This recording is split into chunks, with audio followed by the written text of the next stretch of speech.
everyone. Welcome to June and welcome to this Freeform episode of the Mindful in Minutes podcast.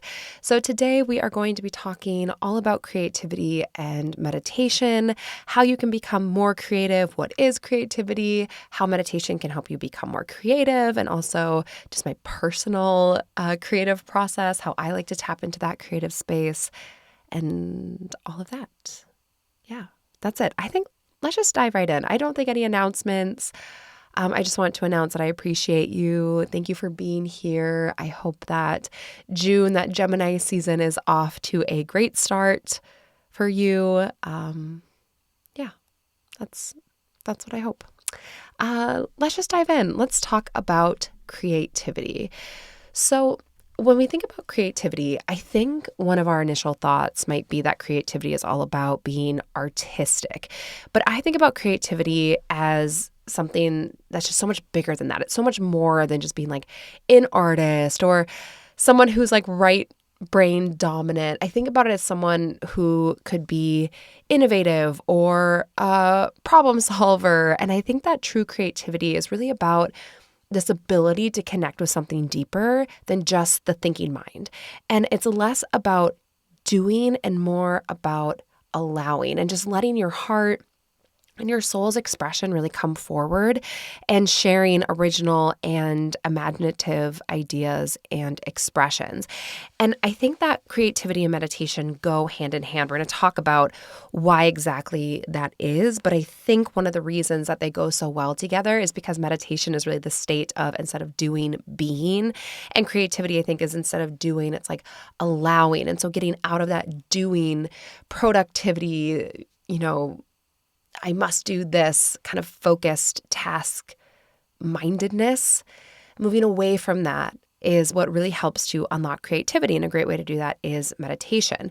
And creativity is really like this muscle. It's something that you can train to grow stronger. And the more you use it, the easier it becomes to access, which is what I really want to talk about. How can you access a space? How can you continue to cultivate creativity? How can you spark it to begin with? Because I know a lot of us, I hear this a lot actually from people who want to learn about meditation or are curious how I continue to write meditations, different ones like after all of these years and kind of that creative process. And they always say like, well, I'm not creative or I don't have, a creative mind. There's not a creative bone in my body. And it's something that when I teach people how to write guided imagery and write guided meditations, I kind of teach them different ways to not only be creative, but to like pull from their own experience, to pull from their own sensory experiences, their imagination, things like that, to create these practices for other people. And so even people who claim that they are not creative, they are creative. We can all be creative. We absolutely can all be creative. And so not only do I want to talk about how can you cultivate creativity if you're trying to work on it, grow it, but how can you tap into it? How can you let this side come forward? How can you be a little bit more kind of in this easygoing flow, expressive state and let that part of you really come forward? Because we do all have it within us. I promise. Even if you're listening to this and you're like, nope, not me, not even a tiny little bit. I think if you even change the way that you look at creativity or think about it as not necessarily like art, because I'm not necessarily like an artistic person, but I am a creative person. I think that there's really varying forms of creativity. And of course, there's different amounts that are readily available to us, just I think based on like who we are. And I do think some of us just have a natural inclination towards being more creative where some of us don't, but that doesn't mean that you don't have any, that nothing can come forward. And really, yeah, I don't know. That's just like, so I'm challenging you. If you're listening to this and you're like, Kelly, not me, I am not creative at all. I am challenging you to rethink that even just for our next little bit of time together. So what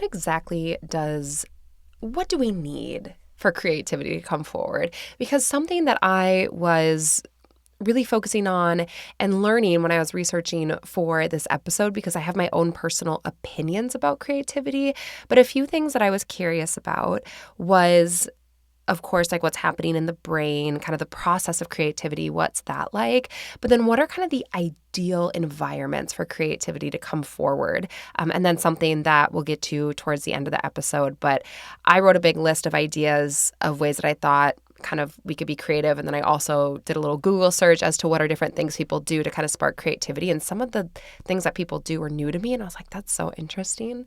But anyways, what does creativity need to come forward? So like I said, we all have creativity within us. We absolutely do. Maybe varying forms. I do think creativity is a little bit of a spectrum.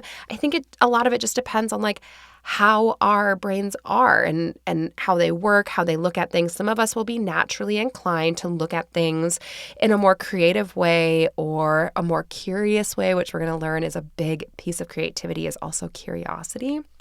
And some of us may have kind of more of a logistical mind or a little bit more of a rigid thinking pattern. And one isn't better than the other. I think it's just being aware of maybe your natural inclination for your mind, because also what is sort of the stereotype of like a super creative person is that they have a hard time actually getting things done. And I do see this in my space as well. Like when I do teacher trainings or mentorships or things like that, and a lot of times I do get creative types, people who want to create podcasts, people who want to, who are yoga teachers or meditation teachers, people who want to maybe tap into entrepreneurship and do kind of more of a creative endeavor. And they have really great, wonderful ideas, but sometimes need extra support to actually get those ideas out into the real world and like do the things. So I don't think one is better than the other. I think that it's kind of this delicate dance of letting the two be interwoven, of sort of the logistical mind or more rigid thinking and then the more creative mind and like free flowing. But since we're talking about creativity, here is kind of an ideal environment, things that we need for creativity to come forward. One is going to be open-mindedness and rigid thinking, doubt, too many parameters or expectations, perfectionism. They are all creativity killers.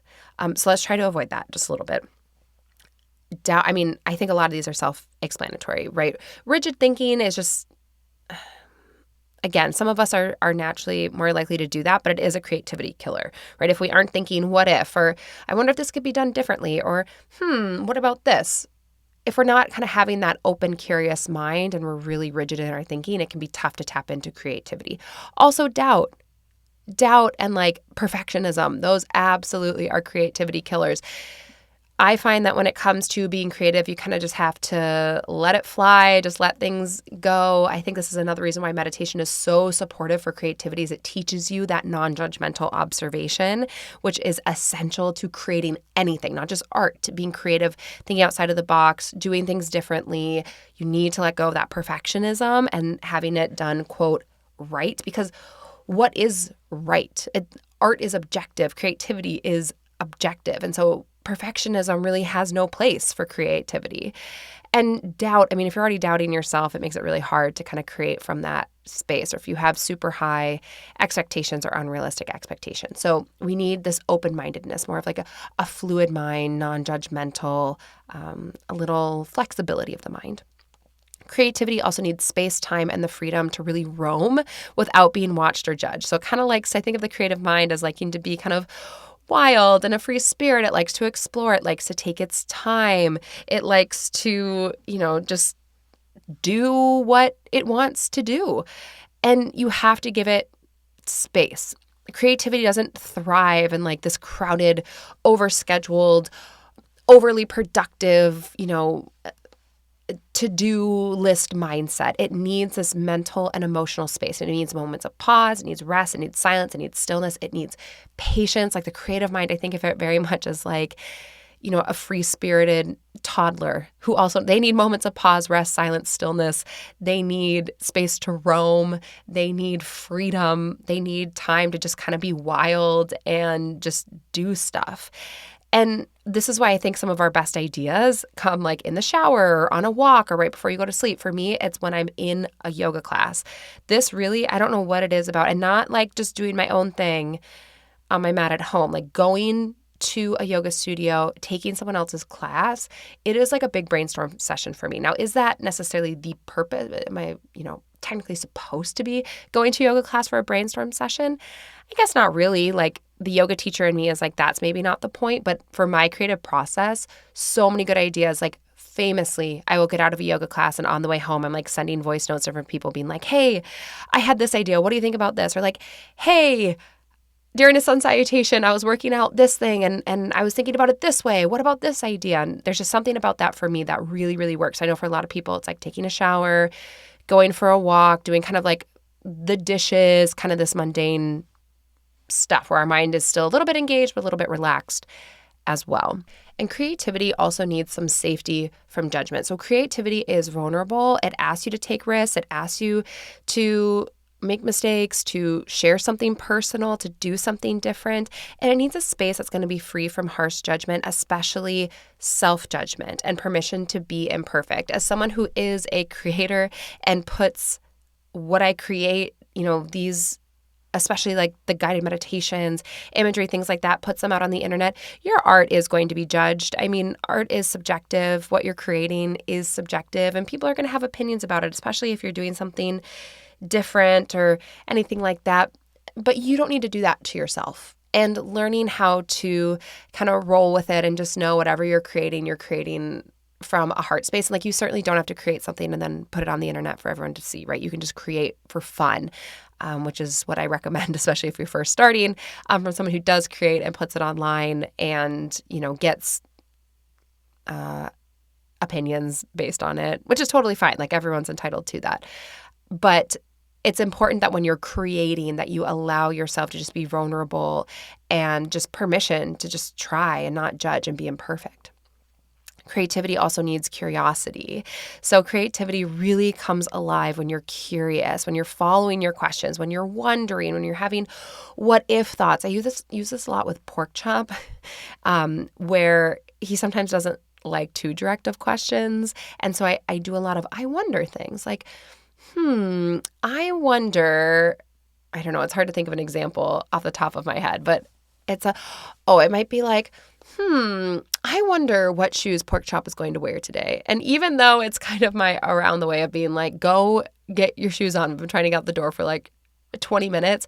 But I think that sometimes doing like curiosity, but even asking yourself like, I wonder, it just kind of phrases a question a little bit differently that I think brings a little bit of lightness to the mind.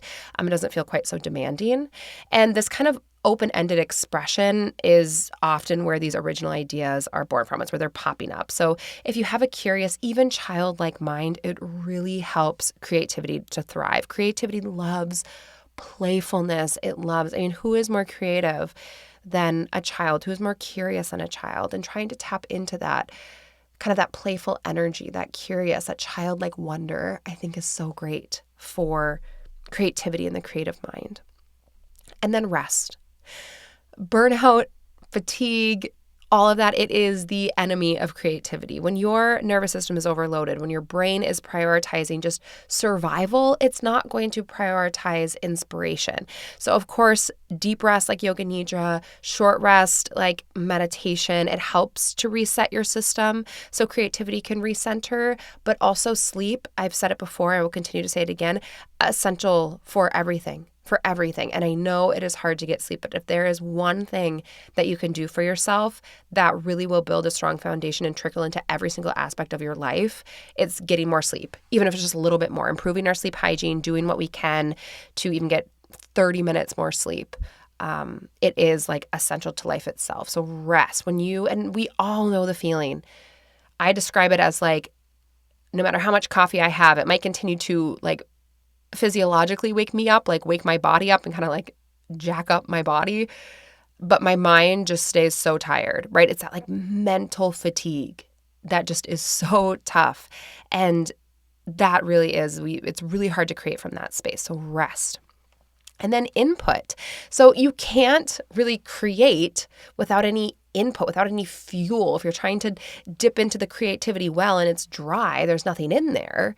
What are we going to do? And creativity, it needs fuel. It needs art, books, nature, music, conversation. It's not for the purpose of copying. It's for the purpose of composting in a way. It's like making this more rich and diverse soil where you can plant seeds. Like the more diverse input that you get, the more original the output. And the more you surround yourself with creativity, the easier it will come to you too. And so if you're the kind of person, when we first started talking about this and you're like, oh, meditation and creativity, I don't even know if I want to listen to this episode. That doesn't apply to me.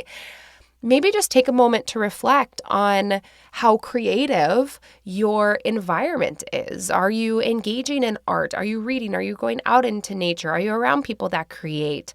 And maybe you are, but also I think what might be likely is that maybe you aren't doing that as much because it just might not be something that's your natural inclination. Like I don't go out and hang out with like a bunch of accountants because that's, not necessarily my natural inclination. But if I wanted to kind of be more in that mindset, maybe I would. Maybe I should expose myself to more of that. So just asking yourself, like, am I giving myself creative input? Because the more input you get, you're kind of like composting. You're making that soil like rich and nutrient dense. So then you can then grow your own ideas from it. And then trust. Creativity needs trust. You have to trust yourself enough to begin, to follow the idea, even if you don't know where it's going. And like creativity just asks you to show up and just sort of trust the process. Those are the things that creativity really needs to like grow and thrive. So now let's switch gears from the what does creativity need? What does creativity need in its heart and all that to like the brain. The brain networks involved in creativity. This I found to be fascinating because I did not know that much about this, and I was really curious about it because a lot of what I've learned in terms of creativity is like just the creative process. It's like things that I've picked up from, just when I was writing my books or when I'm trying to create, I'm just looking and then it's like other people who are creative that are like, I like to go for walks. I like to do this. I like to do that.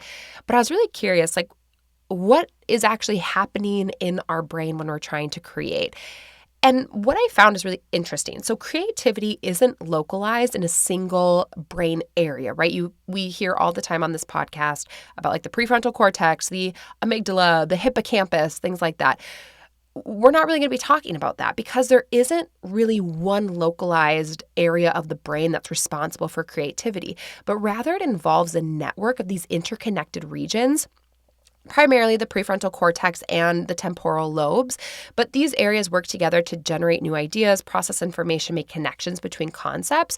But when we look at what's actually happening in the brain when we're creating, is that there's these really two different networks, if you will, or three different networks in the brain. So not necessarily a region. A network is going to be more like a brain activity pattern instead of a region. So there's the default mode network, which you've heard me talk about briefly in other episodes. So the default mode network is associated with like mind wandering, daydreaming, imagination, internal reflection, recalling memories, imagining future events.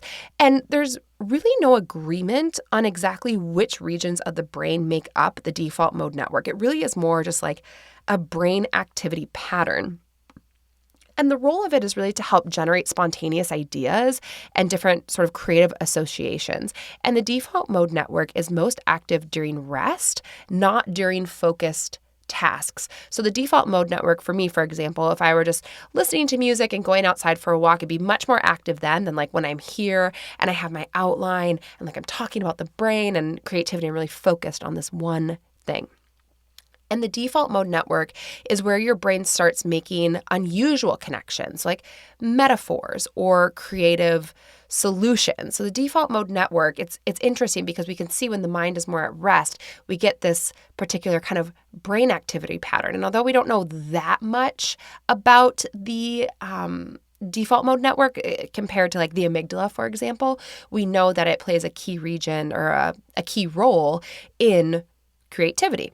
So then on the flip side, we have the executive control network. So this is associated with focus, logic, critical thinking, and evaluation. You might be saying, oh, wait a minute, Kelly, didn't you just say that like we don't really want these things for creativity?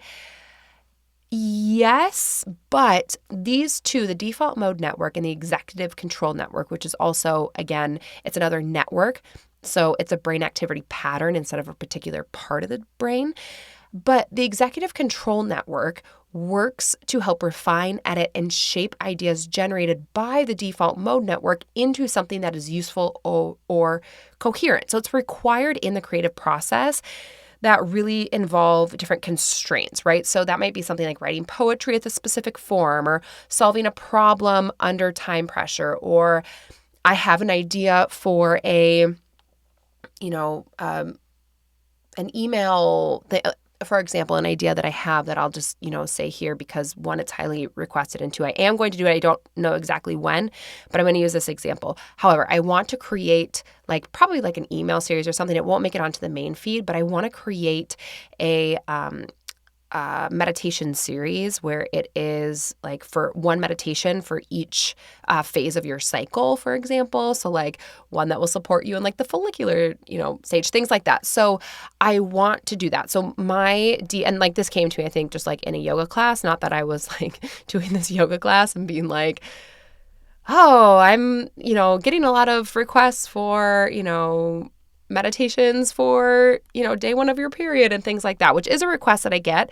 And I'm very into this idea. I just don't think it would necessarily make the main feed. However, it's one of those things that's kind of just been in the back of my brain. And then I'm in a yoga class and I'm like, wait a minute, this would be great. I have a fertility bundle where it's just free. And then people can, people who want it, they just get it to their email inbox. It's I should do something like that, but I should do it for your cycle. And then the default mode network, as I'm, doing my yoga class and then thinking about, luteal phase meditation, that's all default mode network. However, it's going to be the executive control network that then when I sit down, because I haven't created it yet, but when I sit down, I'm okay, what do I actually need? Okay, I'm going to need this many meditations. All right. And then I need one for this phase, this phase, this phase. And then it's going to be the sort of brain activity pattern that is going to be able to actually create the thing, think about the restraints, how I'm going to deliver it, the length of the meditation, how I'm actually going to bring this thing into life. So they need to work together. Then our third network is the salience network. So this is associated with detecting and filtering relevant stimuli. So switching between internal and external focus. So think of it as this little toggle switch between the default mode network and then the executive control network. So it balances the inspiration from the default mode network and then the execution and the executive control network. And it just helps your brain shift kind of fluidly between generating and refining ideas. So when I sit down again and I create, this meditation email thing for your cycle, I'll kind of, have to switch between these two, right? Because my creative mind or default mode network will be okay, follicular phase, what kind of a meditation should we do for that? And I'll have to be, creative as to what kind of a practice best supports that. And then the executive control network is then going to have to be, or I'll then shift into that and be okay, and then I'll start writing it and planning it and then recording it and then writing the email that corresponds. Anyways, you guys get the point. And then the salience network just kind of helps to sort of filter and shift and switch between kind of this internal and external focus. So when I learned about that, I was that is incredible and I love it. Another piece of this is your brainwave states and creativity. And brainwave states are on my brain because, I guess this is being released on June 4th. So I guess technically if you signed up for Yoga Nidra teacher training today's last day. So today by midnight. But anyways, there's a whole thing in Yoga Nidra teacher training about different brainwave states, like the anatomy module. So this is fresh on the brain. So I wanted to include it because I've been thinking a lot about it. But creativity, really, when we're in a creative space, we have primarily alpha waves. So these are dominant in a relaxed wakefulness state, right? So similar to after meditation or during a walk, it's really linked to creative flow, calm focus, just open awareness. And studies show that higher alpha activity, that there is higher alpha activity in artists and people during creative ideation tasks, which is really interesting. And you'll see on Spotify and stuff, there'll be alpha wave music or theta wave music. And theta waves occur in deeper states of relaxation. So early sleep, deep meditation. This is more associated with insights, subconscious creativity, intuition. Not so much just I'm painting something, but think of it more as like you get more of like the intuition or like deep insights or like creative insights when you are in more of that theta wave state. So this is really the hypogonic state, that dreamy kind of fertile mental space just before sleep, where a lot of times original ideas might arrive. And yeah, it's just more about like deep insights as opposed to like what we think of traditional creativity. But those are the two brainwave states that they find are sort of linked to these creative states or being able to create. So since meditation and also yoga nidra guide the brain into alpha and theta states, it really helps to create kind of this ideal neural conditioning for creativity to bloom. And then I looked at some studies as to like, what do the studies say about creativity? And there were some interesting ones that I found.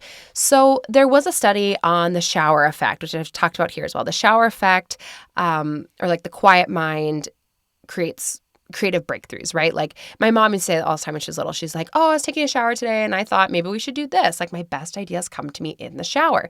So in 2012, they actually did a study on this and they found that participants were better at solving creative problems after engaging in an undemanding task, like going for a walk, washing the dishes, or taking a shower.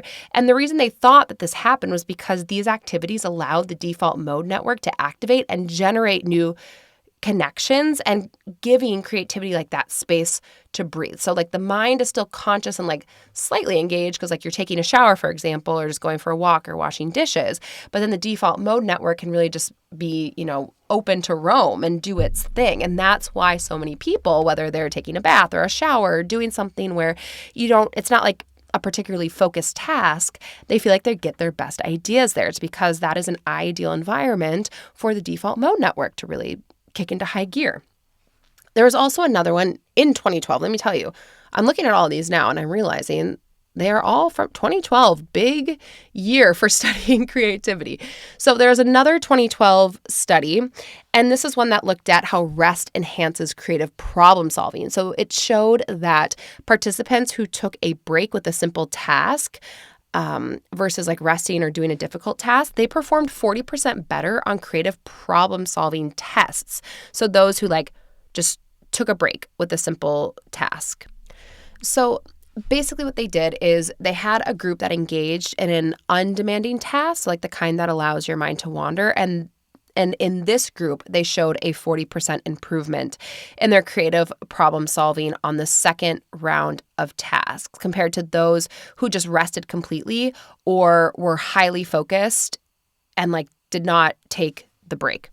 Does that make sense? I feel like I'm not explaining this very well. Okay, let me pull up the study because I feel like I'm not doing a very good job of explaining this. So researchers, they asked participants to complete a series of unusual uses tasks, UUT, a standard test of divergent thinking, where individuals generate as many creative uses as possible for common objects. So example was, what are all the things you could do with a brick? Participants were then divided into groups and given a 12-minute break between UUT attempts, so again, those unusual uses tasks. And during this break, participants either did a cognitively demanding task, did an undemanding task, rested, so no activity, or took no break and moved straight to the second round. Then what they found is that the group that engaged in an undemanding task, right, the kind that just allows the mind to wander, go on a, walk or something like that, they showed a 40% improvement in their creative problem solving on the second round of tasks. And then those who rested completely or were highly focused or just went like right on to the next thing, they did not show the same improvement. So this study provided strong evidence that mind wandering and incubation periods, the kind of mental state activated when you're not intensely focused, it helped to enhance creative insight. So it really supports the idea of like stepping away from a problem and allowing the mind to drift. And allowing the mind to drift boosts creativity and facilitates new connections in the brain. Okay, good thing I just pulled up the study on that one because the notes I wrote for myself, I was like, this isn't making as much sense. So this one really supports the fact that mind wandering and not like deep, intense focus is where you really unlock kind of these creative or like aha moments. Okay, our third and final study, also from 2021, This one found, this is looking specifically at how meditation boosts divergent thinking. We're going to talk about divergent thinking in just a little bit. But it found that open monitoring meditation, so this is kind of like a present moment meditation, senses cycling, just opening up and just monitoring what's happening, that this type of meditation specifically increased divergent thinking, which is the ability to generate many different ideas. And it really mirrors kind of what happens in these alpha theta states. So this was looking at meditation specifically, and they found open monitoring meditation significantly increased the ability for divergent thinking. So being able to generate many different ideas. So that is what the research is saying. And then looking a little bit deeper at how meditation supports creativity. So meditation creates this internal spaciousness, right? It's making room for ideas to arise. It's letting the brain be both relaxed while focusing on one thing at a time. And that is a great place for ideas to pop up. It helps to quiet mental chatter and reduce anxiety. Both of those things are creativity blockers for sure. Like, what is a worse place to create from? Like a place of intense anxiety and mental rumination. And then it helps to enhance divergent thinking, so generating new ideas, and reduces the inner critic. And the inner critic, again, is a big creativity killer. So divergent thinking is a creative thinking process where you generate multiple ideas and possibilities in an unstructured, free-flowing manner. So it's the opposite of convergent thinking, which focuses on finding one correct solution. Divergent thinking encourages exploration, experimentation, and pushing beyond the conventional boundaries. So we do both of these things throughout the day, but it's really in this divergent thinking. That's kind of more of the creative thinking process. And they found, like in that last study, that meditation specifically enhances divergent thinking, or the ability to generate new ideas and to really sort of think and experiment and explore beyond like conventional thoughts or conventional boundaries. So personally, I find that I get my best thoughts and inspirations in a yoga class. I do think that just daily meditation helps with kind of this maintenance. I was trying to think when I was writing these notes, and there's been a couple of times where I've had profound experiences in meditation where I do feel like I had big dots connected, never necessarily in like a creative way, but it felt more of like, when I was talking about those theta waves, like deep insights where I was like, oh, I had to go through this pain early on in life so that then I could manage this thing that's happening now in my life. Or like, oh, this thing that happened to me when I was young felt like the worst thing ever, but actually then it led to this thing, which was like the best thing ever. Those kind of like deeper insights of like connecting the dots. I find that happens during meditation at times, but I get my best kind of like creative ideas when I am going for a walk or just kind of listening to music, maybe moving my body a little bit, sometimes working out. But yeah, I'm just going to a yoga class. And then I looked into what types of meditation seem to be the best specifically to support creativity. So we already talked about open monitoring meditation, which on Sunday's practice, we will talk about that. We'll practice a little bit of open monitoring meditation to kind of get things going. But also loving kindness meditation seemed to be a really good one because it helped to boost this like emotional expansiveness and gets us in a really positive mindset, which is a great place to create. And then yoga nidra is really good for creativity because it helps us to access that theta state. So when we're looking for deep insight, kind of intuitive creativity, these kind of connecting the dots type things like I was describing, yoga nidra is really supportive for that. And then I made a list and then of my own ideas, but then also I looked up different things that people, like other creative practices that people swear by. So one is free writing or morning pages. So this actually comes from Julia Cameron's The Artist's Way. You may have read it or may be familiar with it. I think the original book, it has kind of like this dark red copy with like yellow text, but I think there might be a different version where it's a different color. But The Artist's Way, which is a book all about like creativity. So it's by Julia Cameron, and it's this 12-week self-guided program designed to help people recover their creative confidence and unblock artistic potential. You've heard a lot of different artists talk about this. Like even recently, I think I heard like Doechii talking about it. And so it really blends like psychology, spirituality, practical exercises, all in the book to help people connect with their inner artist through really two core practices.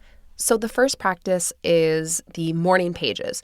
So these are where you write 3 pages of just like free flow, stream of consciousness writing each morning. And then the other is the artist date. And this is a weekly solo outing to really nurture inspiration. And this emphasizes kind of like that creativity is this natural state. It helps to dismantle kind of these internalized beliefs, fears, self-doubt, that kind of stifle expression. And people really like this book. I read part of it, but I haven't done like the full 12 weeks, but I do know people who have, and they really like it. So there's that, like morning pages or kind of following like the artist way. And then nature walk. So kind of movement-based mindfulness outside. This is something I think this is great too, like getting outside, seeing nature. It really is just so inspiring, and it kind of gets those creative juices flowing. Sleep, rest, and also boredom. So resting, getting enough sleep, but allowing yourself to be bored, because that is when you can come up with different ideas. If we're constantly just trying to like mentally stimulate ourselves, always have a plan, always have this engagement, always be entertained, there's no room for creativity. So maybe working in a little intentional boredom in your life can help support your creativity. Then visual journaling or stream of consciousness, drawing, soul writing, and a kind of stream of consciousness writing or journaling is really good for creativity. Breathwork or sound healing can be great to help kind of clear out energetic blocks if you feel like your creativity has a little bit of an energetic block. Some people like to do rituals like lighting candles, pulling oracle cards, like certain aromatherapies. Like some people have a really specific like creativity ritual that they like to follow. And then this one was new to me, creative constraints. So creative constraints are these intentional limitations. So it's kind of like a time limit or a restricted materials or some kind of a strict format that forces you to work within a defined framework. So it might seem like at first constraints can really stifle creativity, but research and experience has actually shown that it can enhance it. So creative constraints might be something like setting a 10-minute timer for a writing or a drawing, or only using one color or like a limited palette for some kind of art project, creating a household object, or creating with household objects instead of traditional art supplies, writing a story in exactly 100 words, composing music with only certain notes. This could be like writing a yoga. I guess I have done this before, like saying, okay, I'm going to write a yoga class and not do a single warrior, or I'm going to write a yoga class with no down dogs in it or something like that. And the way that having these kind of constraints help to boost creativity is that, one, they boost overwhelm. So too many choices can lead to decision fatigue or it just narrows the field a little bit. So it makes starting easier. It can spark problem solving. So working around a limitation helps to push your brain into innovation mode. In fact, the classes that I have written where I'm like, no down dogs in this class, no warriors in this class, I actually really like them because I feel like they're really great classes and they're, different than what we're used to. Helps to silence the inner critic. So knowing you only have 10 minutes, for example, can lower the pressure to be perfect, and it can encourage this flow state. So boundaries can really help you drop into focus faster, especially when it's combined with like a timer. Then it helps to build confidence. So you can see what you're capable of with less, which helps to strengthen your creative trust, which I think was really interesting. And there was actually a study there's been studies from both Stanford and Harvard that have shown that participants working under mild constraints, like a word limit or limited budget or something like that, consistently produced more original ideas than those that had no limits at all. So an example of this was like haiku poetry. So it's a strict structure. It's just 17 syllables, but it has like really allowed people to create really beautiful and profound expressions kind of despite that limit. Another example that I found was they said, try to write a story in only 6 words. And the example they gave was for sale, baby shoes never worn. And like, it's only 6 words. I'm like, oh my gosh, I can absolutely see, I see the story in my mind. So that I was complete, like this idea of creative constraints, like intentional creative constraints, I thought was really interesting. And that one was new to me. So also travel or changing environments. This one is huge for me. If I want to really write, or I'm like, when I was working on my books, things like that, I would even go and like rent a place or go and, do like an overnight and like what are those, postcard cabins? You probably see them on Instagram. They're actually really great. I took pork chop once, and I think we're actually going to go again this weekend because he's still talking about we want this winter. This is not an ad or anything. I have reached out to them. I'm like, I love you guys so much. Do you want to work together? And crickets. But yeah, postcard cabins, things where it's like you kind of get out into nature. I really like them. I feel like it gets creativity going. I feel like I can just go and write and just be creative. And then travel, that's something that I pull. I mean, so much of my imagery, if you've been around here for a while, I pull from different places that I've traveled, different things that I've seen, and it really is helpful. Of course, that's like not accessible to everyone, but even changing your environment a little bit. Maybe you go and you work at one coffee shop, try a new one, different environment, see what happens. Mind mapping. This one was newer to me, but then when I looked it up, I was like, oh, that's what it's called. But basically a mind map involves like writing down one central theme and then thinking of new or related ideas which radiate out from that central theme. So it's like taking a piece of paper and in the middle I could write going back to my, how many times I'm going to talk about this idea that I have for meditations to help support your cycle. But maybe I wrote meditations for your cycle in a big bubble in the middle, and then I draw a line and be like, luteal phase, and then something there, or like, deep breaths for pain and discomfort and cramps or something. And then I, start to draw these other lines, then another bubble of things that are like related. And you kind of create this like visual map. That's something people really like to do. I don't do that personally, but I do know people who do. And then even something like taking a different route to a familiar place. People say like, if I really want to be creative that day at work, I'll take a different route to work. And people swear by that. Then decluttering your space to reduce visual overwhelm, 100%. I think that's part of the reason why if I go to like a postcard cabin or rent an Airbnb or something, go to a co-working space. Every time I go there, it's so much cleaner than my house. There's not a lot of like visual overwhelm, and it's really helpful. And then also attending a workshop or a class for something that you've never done before. So of course, if you want to become more creative in your writing, you could go to like a creative writing workshop. But a lot of people were saying like, if you want to become a better writer, go to like a random like intro to watercolor class. And it's just going to help unlock creativity in a different way when it's not necessarily related to like the particular thing that you wanted to do, which I was like, that's such a good idea. Maybe I want to do that. So how can you start to cultivate your creative mind? So absolutely all the things that I just listed, like any of that. Do any of that. Pick one of those things and do it and just see what happens, or pick a couple. But also a few other things is just kind of creating a simple little daily practice. So maybe 10 minutes of meditation and 5 minutes of free writing in your journal. A journal prompt that you could do, you could say like, what wants to come through me today? Or what am I inspired by today? What's on my mind today? What's in my heart today? Any of those things could be journal prompts. Meditating, just sitting and being. Encouraging curiosity over perfection, maybe picking even like one thing a week. Again, this kind of goes back to like the artist way of like the artist date, but like one thing a week where you do just for your own enjoyment. That could be anything from that list, going for a walk, trying to write a haiku, just carving out a little bit of time just to do something fun to foster your creativity. Anything like that. Even just, again, like surrounding yourself with a little bit more of that creativity around you to kind of nurture, right? Getting more of that creative input so that you'll get more of that creative output.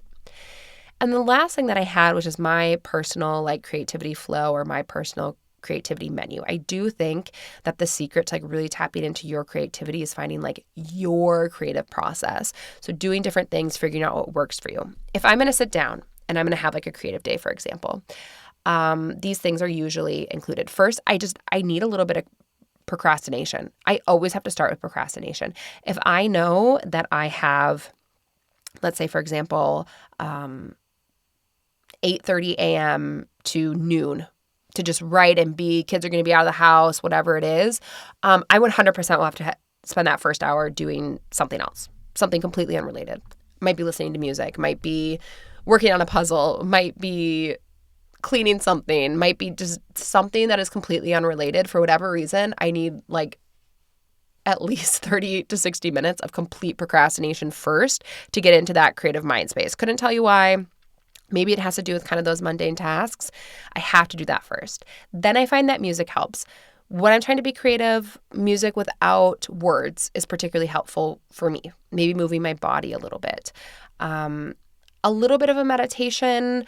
I like to do that sometimes. at the very, like I've sat down and I'm about to start writing, maybe just a little bit of meditation can kind of help get my mind in that state. And then I find that once I'm in that kind of flow state, once I'm doing it, I stay there for as long as possible. I create best in batches. So I will write, I could sit and write 5 to 6 meditations in like one sitting, because once I'm in there thinking, they could be totally different topics, different techniques, different imagery, all of that, completely different. But once I'm in that like writing state, or like when I was working on my books, I didn't do like a word count. I would just, once I got in there, I'd be like, okay, I'm writing. I just keep going until I felt like I was fatigued or I needed a break. And then when I need a break, I go and I move, I get outside, I go to yoga class, maybe go for a walk, do a little workout at home, something like that. I move my body, and then I have to kind of repeat that process all over again. So that's my personal creativity flow. I think finding yours is really the sweet spot. Like what works best for you to get into that creative state, and accepting if that is something where I just know, hey, I need like a solid 30 minutes, sometimes up to an hour, just like complete procrastination of something unrelated. And that gets me into my most creative state. It's just a part of the process. So I do it. But learning about your process is how you can really access that. So that is what I have for you in terms of meditation and creativity. I hope it inspired you. I hope it made you think a little bit differently, and maybe just something fun for this week. We're going to do a creativity activation meditation for Sunday, but maybe between now and then, just go pick one of those things out of the list. I'll give you, so let's see, where was that list again? In my notes. Free writing, a nature walk, getting more sleep, intentional boredom, visual journaling, stream of consciousness writing or drawing, breathwork or sound healing, some kind of a ritual, doing a creative constraint, exercise, journaling, traveling, change of environment, mind mapping, take a different route somewhere, declutter your space, attend a fun workshop or a class, any of those things. Maybe pick one of those things and do it and just see what happens. Could be fun. So yeah, that's what I have for you. Thank you for being here. Have a beautiful day. I'm so grateful for you. And yeah, if you feel so inclined, leaving a nice comment, a positive rating, maybe a 5-star review on Apple Podcasts. If you have a minute, I'd really appreciate it. But either way, I'm just grateful you're here, and I'll see you on Sunday.